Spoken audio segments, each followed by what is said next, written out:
Narrative research is a qualitative research method that often uses the question, "And then what happened?" Narrative research is a qualitative study of how different humans experience the world around them, and it involves a methodology that allows people to tell the stories of their storied lives. In other words, narrative research lets people tell their stories. It involves the gathering of data, usually in oral form, such as in-person interviews, which is the main source of data for this type of research. But it can also include written form, such as letters, journals, emails. It can include visual form, videotapes, artifacts.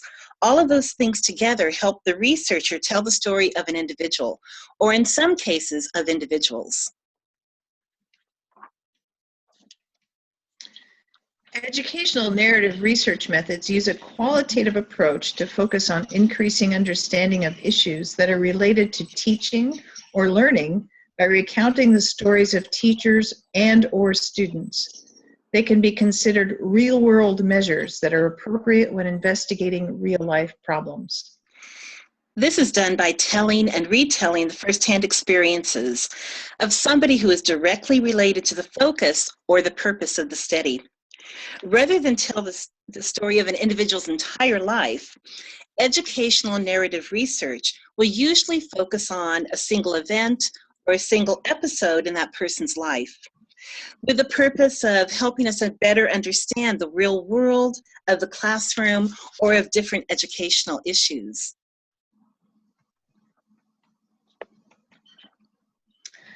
According to Cotterill and Letherby, narrative research is similar to a journey where the researcher is a traveler using maps and compasses to navigate the trail they are on. On that journey, researchers are looking for signposts or landmarks to determine they are on the right path. In this metaphor, Cotterill and Letherby compare narrative research to a journey. The researcher is a traveler. The maps and compasses are the form of firsthand data that's being collected on that journey. At times, the researcher may come to a crossroad, a fork in the road, where a decision has to be made about which way to travel. But that journey is always going to be guided by the predetermined destination, which is the focus of the study and the research questions that need to be answered. In narrative research, the maps and the compasses take the form of interviews, classroom observations, field notes, journals, letters, etc. All are designed to help the researchers reach the destination, which is that predetermined issue or focus of the study itself. Mills and Guy continue this metaphor by using the words of Star Trek, to go where no man has gone before.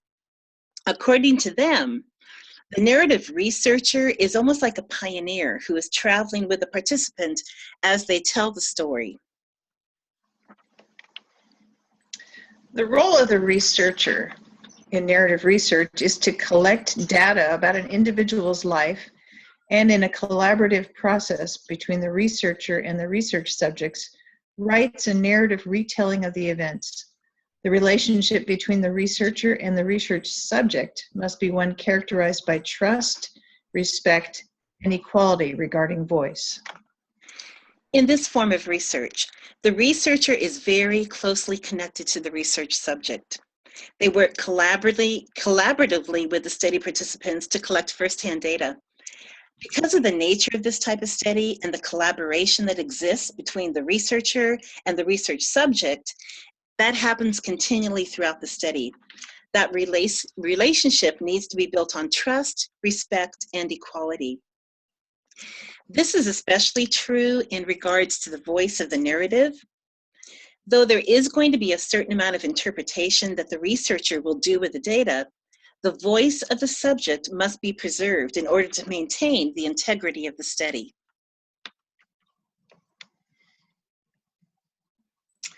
Of the many benefits of this type of research is that it allows the researcher to share the stories of teachers in order to provide firsthand information regarding issues related to teaching and learning.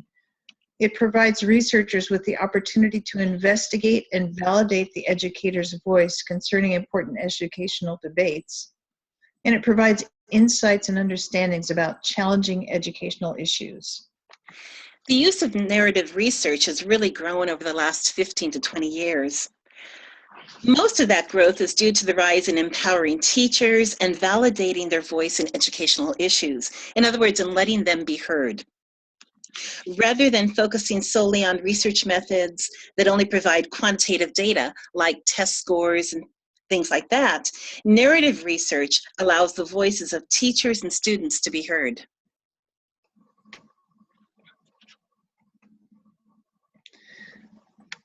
Some of the limitations involved in this type of research are that it lacks quantitative data to support the story. The answer here is stressing the importance of having multiple sources of data, and then once you have that data, you have to triangulate it. That way it's going to give you that reliability and validate it to really make up for the lack of quantitative data. Also, it only involves the study of one person and possibly represents only the dominant culture or population. One thing you really have to understand about narrative research is it is about one person. It's about that person's story. If you want to tell the story of an entire culture, then you would not be choosing a case study. You would use ethnographic or some other qualitative study. But a case study is studying that one person. Also, interpretations are influenced by one's own belief system. Here's where the researcher himself has to use that caution. They need to remain unbiased in their approach, and they need to collaborate closely with the study participant in order to be sure that the voice that is being heard is the voice of that participant. Here are a few examples. One example of narrative research comes from a 1989 study of a first-year teacher retelling the story of his journey as a novice teacher. The narrative was based on the author's perspective and narrative accounts by the teacher. The purpose of this particular study was to examine how first-year teachers developed their teaching practice and their practical knowledge through their first-hand experiences in the classroom. The analysis they did of that teacher's construction and reconstruction of his classroom was based on data that was accumulated from observations, interviews, class records, lesson plans, etc. The final narrative gave insight into the struggles and victories experienced by novice teachers. This particular study, the data from it, was used by several school districts to change how they implemented their teacher induction program. A second example is an example of educational narrative research that comes from a 2010 study published in Education. This study focused on the experiences of a first grade student, his teacher, and his parents in relation to his completion of the mandated curriculum. The purpose of this particular study was to assess whether or not the curriculum and the standards were meeting the individual needs of all the students in the district. The conclusion at the end of the narrative showed that the district standards, the mandated curriculum, failed to provide for the individual needs of all the students. While a quantitative study could have given the rank percentile and other numerical data, it wouldn't have provided the personal reflections, the experiences that give a much bigger picture of the situation. The numbers don't tell the whole story, the struggles, the interventions, and the successes. There are 7 steps involved in the narrative research process. Identify an issue or phenomena, choose one or more participants, develop narrative research questions, determine the researcher's role, develop data collection techniques, collaborate with research participants, and write the final narrative. You'll notice that the first 5 steps are the same as any qualitative research study.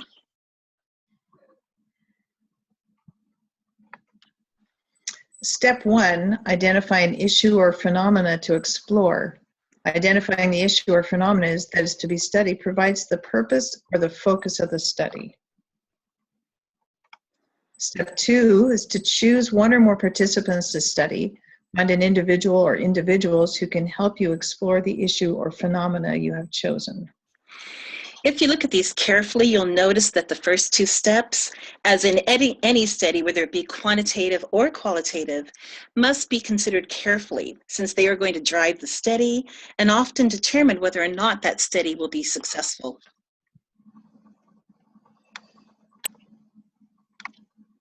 Step 3 is to develop narrative research questions. Create questions that help to investigate the topic being studied. These questions should help to answer the what, when, where, and how of the research topic. What questions are you trying to answer about your research topic? These studies are going to direct your study. They will determine what questions you will ask during your interviews. They will determine what data you will collect during the research. And ultimately, they will direct the writing of your final narrative. Step 4 is to determine how the researchers will conduct the study. Consideration must be given to how the researcher will actually do the research, especially in regards to building the relationships with the participant. How is that researcher going to approach the study? This is going to include such things as gaining access to the research site, obtaining informed consent forms, ensuring that ethical procedures are followed throughout the study. And probably the most important phase of this step is, how is that researcher going to build the relationship with the study participant? Step 5 is develop data collection techniques. A narrative researcher uses a variety of techniques to gather data. This may include interviews, journals, letters, and lesson plans. Since narrative research is based on somebody telling their own individual story, it's essential to have multiple forms of data collection to validate the information. It's important to triangulate that information in order to ensure validity and reliability during the study. You must have multiple forms of data that are necessary to verify the individual's oral story. Step 6 is to collaborate with the research participants. The researcher and the research subject must participate collaboratively to organize and verify the information that has been collected. This is referred to as the restorying stage. Restoring is an important term in narrative research. In fact, it's pretty singular to this type of study. It's also referred to as retelling or remapping. It's the gathering of all the data for the purpose of putting it into chronological story form that has a clear beginning, middle, and end. We'll talk a little bit more about restoring when we talk about techniques of narrative research. But this step, restoring, is the preparation for the final step of writing the narrative. And that is step 7, writing the final narrative. This final step is to write the final narrative. And again, it is a collaborative process between the researcher and the research subject. Since narrative research is a collaborative process from beginning to end, this final stage should be relatively easy to complete, especially since all the preliminary work has already been completed. And quite often, the data that's been gathered throughout the study, such as letters, emails, other types of written forms, will be included in the final narrative. And that will help to validate the information and verify the story. Some of the key characteristics of the narrative research are that it focuses on the experiences of individuals. It's concerned with the chronological order of someone's experiences. It focuses on the construction of life stories from data collected through personal interviews. It uses restorying as a technique for writing the narrative account. It includes context and place in the story. Is it telling somebody's story or personal experience? It must have a clear beginning, middle, and end. The story from the data is collected in a one-on-one interview between the researcher and the individual. And it's a true collaboration between the researcher, the individual during the restoring process to put the story in chronological order. And that then is going to tell the where, the when. It's going to explain all the details and set the stage.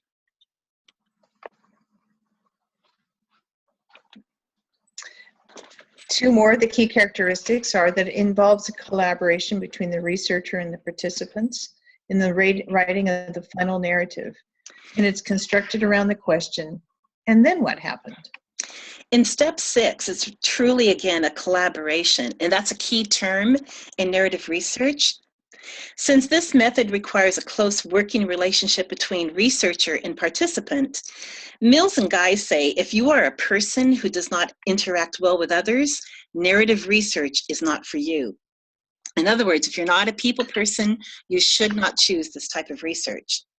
The narrative researcher throughout the entire study has to come alongside the participant. They have to establish a relationship that is characterized by deep trust and respect. And then what happened? That's the storytelling part of the method. By asking the question, and then what happened, the researcher keeps the story going, keeps the participant talking, and then ultimately keeps the narrative flowing.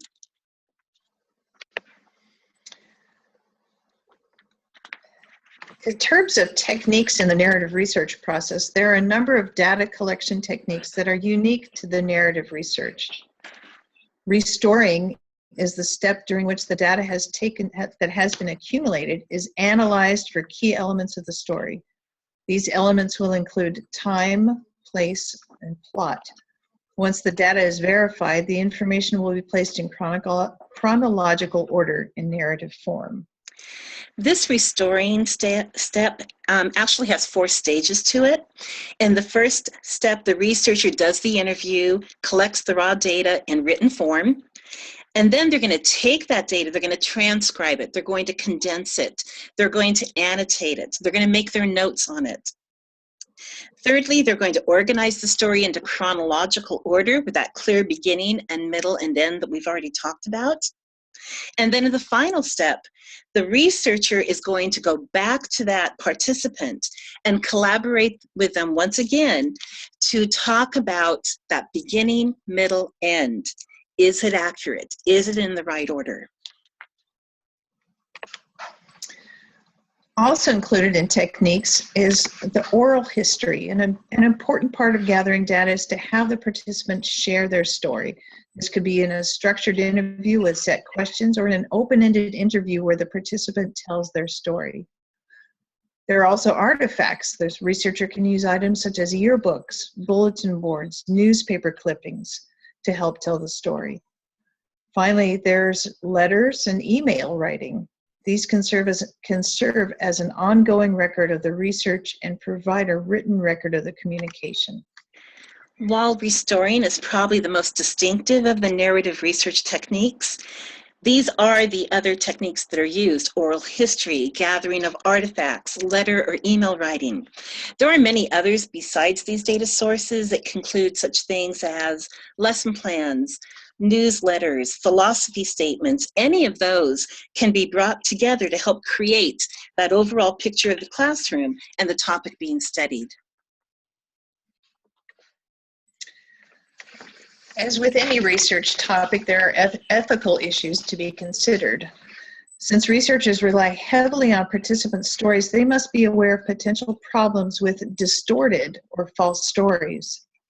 A solution here might be that researchers should correlate data from multiple sources, carefully check facts, and choose research participants carefully. The narrative researcher has to be very aware of the potential for the study participant to give false information. This could be due to lying to promote a personal agenda, but more often it's simply recounting inaccurate memories, maybe due to trauma or possibly due to the passage of time. The solution here again is to use data from multiple sources, verifying the interview through accumulated data that supports that oral information that was given through the interviews. Narratives often involve people or events beyond the original research subject. This can lead to problems with ownership of someone's story. Researchers should try to seek permission from not only the direct participants, but also from those whom the study may directly impact. In the telling of a participant's story, there's very often the possibility that other people, other events are going to be drawn in as that story is told. And they may end up becoming part of the final narrative. When that happens, it's very important that the researcher try and make the effort to gain permission from all those who may end up part of that study. If they can do that directly by speaking to them or indirectly, it's very important for them to try to include that permission in their final narrative. Participants also may occasionally be negatively impacted by their involvement in the research study. This may happen directly during the study or indirectly once the final narrative is published. A solution is that the researcher may create a more composite narrative based on multiple participants and may choose to keep the participants anonymous. The narrative researcher needs to be aware of possible repercussions for all participants, especially the primary one. Will this participant be harmed because of their participation in the study? Will the publication of the report cause problems for them? For example, going back to one of the examples we talked about earlier in the slide presentation, Timmy, who was that first grade boy who was struggling in school, and they were trying to find out what was the problem, was the mandated curriculum. Everybody involved in that was anonymous. Timmy is not the boy's real name. The teacher, the school district, the parents, everybody involved were not identified by actual name in the research. And that was to protect their anonymity and to make sure that there were no repercussions for them in the study. In summary, narrative research is a qualitative method designed to collaboratively explore a phenomena or issue with an individual in an effort to understand how the individual's past experiences impact the present and potentially the future. The main key to understanding narrative research is to remember that it's the telling of an individual story. And in telling that story, you're hoping to gain a better understanding of that teacher, that classroom, an educational issue, or possibly you're trying to increase knowledge of teaching, of learning. You're giving a voice to the teachers, you're giving a voice to the students. Those are the ones who are most involved in the issues under study. And as with any type of research, and hopefully with any type of education, the ultimate goal is to improve student learning.